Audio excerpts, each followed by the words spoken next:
Phone tapping Hyderabad శాంతి భద్రతలపై జోక్యం చేసుకోండి. రాష్ట్రపతి, ప్రధాని, హోంమంత్రితో ముఖ్యమంత్రి భేటీ. అమిత్ షా సహా కేంద్ర మంత్రులతో చంద్రబాబు భేటీ. విభజన హామీలన్నీ అమలు చేస్తామని వెంకయ్య పునరుద్ఘాటన.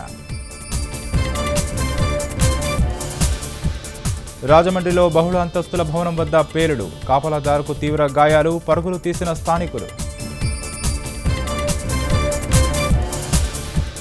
రేవంత్ రెడ్డికి మధ్యంతర బెయిల్. కుమార్తె నిశ్చితార్థం కోసం షరతులతో మంజూరు.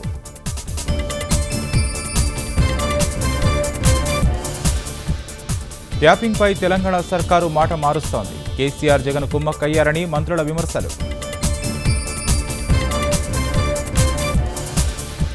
పప్పు ధాన్యాల కృత్రిమ ధరలపై కేంద్రం ఆగ్రహం. విదేశాల నుంచి దిగుమతికి మంత్రిమండలి ఆమోదం.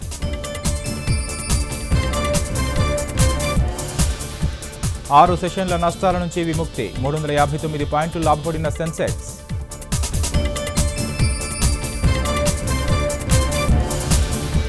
బంగ్లా బౌలర్లను ఆడుకున్న ధావన్, విజయ్. ఏకైక టెస్టులో తొలి రోజు వికెట్ నష్టపోకుండా 239 పరుగులు చేసిన భారత్.